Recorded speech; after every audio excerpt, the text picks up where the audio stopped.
दोस्तों, अब ऐसा लगता है कि भारत जिस मुहिम पर पिछले 8-9 सालों से काम कर रहा है, उस मुहिम पर पहली बार एक कदम आगे बढ़ा है और अब पाकिस्तान में भारत ने अपना बेस बनाया है। क्या पीओके को वापस लाने के लिए यह बेस बनाया गया है या फिर क्या कुछ किया गया है? या अजीत डोभाल, जिसे भारत का चाणक्य कहा जाता है, इन्होंने इस देश पर कैसे नजर रखी हुई है और क्या कुछ हो रहा है, अब आपको हम इस वीडियो में डिटेल से बताते हैं। दोस्तों, इस वक्त पाकिस्तान में भारत के एनएसए अजीत डोभाल की काफी ज्यादा चर्चा हो रही है। आर्थिक रूप से तंगी झेल रहे पाकिस्तान को अब दुनिया का मंच भी अलग थलग करने लगा है। हाल ही में अजीत डोभाल अफगानिस्तान से जुड़ी बैठक में शामिल होने के लिए रूस की राजधानी मॉस्को पहुंचे। इसमें चीन, रूस, ईरान, उज्बेकिस्तान, कजाकिस्तान, तुर्कमेनिस्तान, इन सब के एनएसए ने हिस्सा लिया था। पाकिस्तान ने इस मीटिंग में शामिल होने से इनकार कर दिया था और कहा था कि भारत इसमें शामिल हुआ है तो हम इसमें शामिल नहीं होंगे। भारत का इस खास बैठक में शामिल होना पाकिस्तान के लिए टेंशन की बात है, क्योंकि जब अफगानिस्तान में तालिबान का शासन आया था तभी अंदाजा लगाया जा रहा था कि भारत के लिए मुश्किलें बढ़ेगी, लेकिन हुआ इसका उल्टा और पाकिस्तान में ही आतंकी हमले बढ़ गए और भारत अफगानिस्तान के बीच जरूरी बातचीत होने लगी। इसको लेकर पाकिस्तान में काफी चिंता बनी हुई है। लेकिन दोस्तों, पाकिस्तान की मुश्किलें सिर्फ इतना ही नहीं बल्कि भारत और पाकिस्तान के बीच में पड़ने वाले सरक्रिक इलाके को लेकर भी है, क्योंकि अब ताजा मामला खड़ा हो गया है भारत और पाकिस्तान के बीच बने सरक्रिक इलाके को लेकर। दोस्तों, आप मैप पर इस इलाके को देख सकते हैं। इसे सरक्रिक कहा जाता है। पहले यह इलाका बाणगंगा के नाम से जाना जाता था, लेकिन अंग्रेजों के समय में एक लाइन बनाई गई और इसे सरक्रिक नाम दिया गया। 96 किलोमीटर का यह इलाका है और इस इलाके में स्थिति ऐसी पैदा हो गई कि दोनों देशों की नौसेना आमने सामने आ गई। ऐसा लगने लगा कि जैसे यहाँ पर अब लड़ाई ही हो जाएगी। दरअसल मामला यह है कि भारत का सरक्रिक में अपना एक आउटपोस्ट बना है और इस आउटपोस्ट को लेकर पाकिस्तान में खलबली मच गई। पहले इस इलाके में इतना ज्यादा विवाद नहीं बढ़ता था, लेकिन पाकिस्तानी सेना वहां पहुंच गई और अपने साथ भी और भी सैनिकों वाहनों को लेकर वहां पहुंची और यहां पर विवाद गहराने लगा। ऐसे में पाकिस्तान ने यहां अग्रेसिव रूप दिखाना शुरू कर दिया।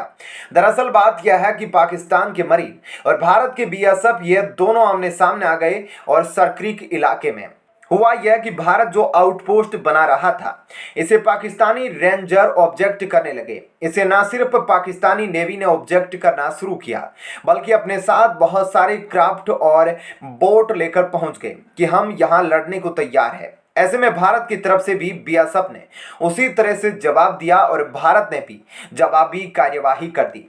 स्क्रीन पर आप यह आर्टिकल देख सकते हैं जिस पर यह दिखाया जा रहा है कि सरक्रिक इलाके में टेंशन बढ़ गई है और भारतीय बीएसएफ की तैनाती बढ़ा दी गई है और भारत ने इस इलाके को लेकर यह खारिज कर दिया है कि तुम जो कह रहे हो कि हमने तुम्हारे इलाके में आउटपोस्ट बना दिया है, यह बात गलत है, क्योंकि हमने अपने ही इलाके में आउटपोस्ट बनाया हुआ है। दरअसल मैप में आप बनावट देख सकते हैं कि सरक्रिक जिस तरह से जिस पोजीशन पर है, पाकिस्तान की टेंशन बढ़ रही है और पाकिस्तान को ऐसा लग रहा है कि यहाँ पर भारत के आउटपोस्ट होने से भारत को बहुत ज़्यादा बढ़त मिलेगी और पाकिस्तान तो पूरे इलाके को ही अपना मानता है। इसलिए उसने यह दावा ठोकना शुरू कर दिया कि यह जो इलाके में आउटपोस्ट बना है यह हमारे इलाके में बना है।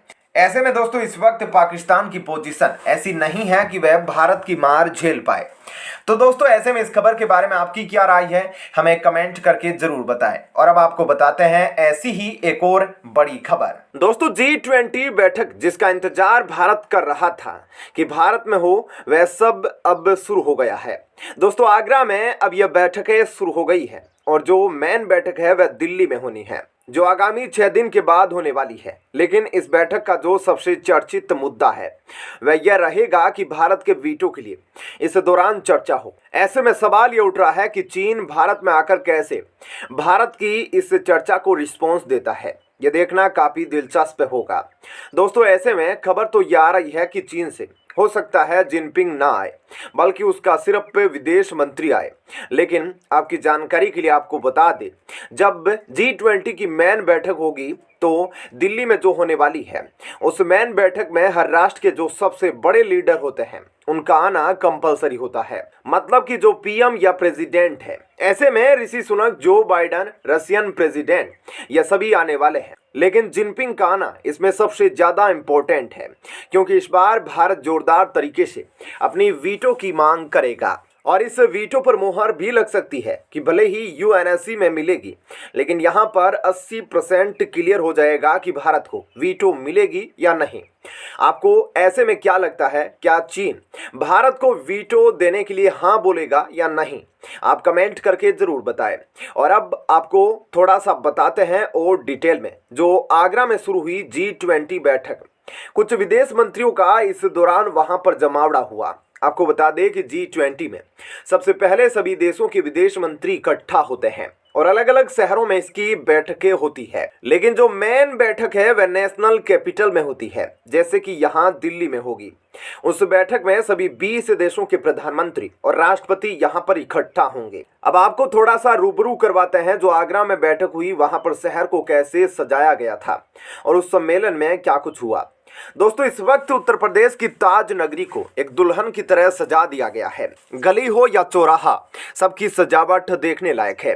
इस वक्त ताज नगरी आगरा जगमगा उठी है और ताज नगरी को विदेशी मेहमानों के लिए खासतौर पर सजाया गया है, क्योंकि हाल ही में आगरा में G20 की पहली बैठक हुई है, जिस दौरान G20 के विदेशी मेहमान आगरा पहुंचे थे। तकरीबन 20 देशों के 100 से 125 मेहमान इस दौरान आगरा पहुंचे थे, जहां मेहमानों के स्वागत के लिए पूरे शहर को सजाया गया था और शहरवासियों ने भी इन मेहमानों का काफी अच्छे से स्वागत किया था। जिन रास्तों से विदेशी प्रतिनिधि मंडलों का काफिला गुजरा था, उन रास्तों के लिए चौराहे के बाद सड़कों पर शानदार तरीके से सजावट की गई और इस दौरान फूलों से सजी बागियों में बिठाकर विदेशी मेहमानों की खूब खातिरदारी की गई। आगरा के खेरिया मोड़ चौराहे पर विदेशी मेहमानों का पहला स्वागत किया गया और इस दौरान विदेशी मेहमानों के स्वागत के लिए चक्री डांस, मारवाड़ी, राजस्थानी कलाकार नृत्य का आयोजन किया गया था और साथ ही सड़क के दोनों ओर लोग हाथों में रंग बिरंगे गुब्बारे और तिरंगा लेकर मौजूद रहे। इन सब के बीच विदेशी मेहमानों की सुरक्षा का भी ध्यान रखा गया था और विदेशी मेहमानों की सुरक्षा को मद्देनजर रखते हुए आगरा पुलिस सतर्क रही और चप्पे चप्पे पर पुलिस बल तैनात रहा। एटीएस और पैरामेट्रिक फोर्स से लेकर सिविल पुलिस फोर्स विदेशी मेहमानों को सुरक्षा के लिए मौके पर तैनात रही। ऐसे में अब G20 की अध्यक्षता को लेकर पूरी दुनिया की नजर इस वक्त भारत पर टिकी है, क्योंकि G20 की अध्यक्षता इस बार भारत के हाथों में है। इसलिए इस बैठक में शामिल होने के लिए कई देशों के नेता और अधिकारी भारत आए हैं। ऐसे में इस मंच के जरिए भारत को यह मौका मिला है कि वह अपने देश के मूल्यों को दुनिया के साथ साझा कर सके और अपनी एक अलग पहचान बना सके। तो दोस्तों, ऐसे में इस खबर के बारे में आपकी क्या राय है, हमें कमेंट करके जरूर बताएं।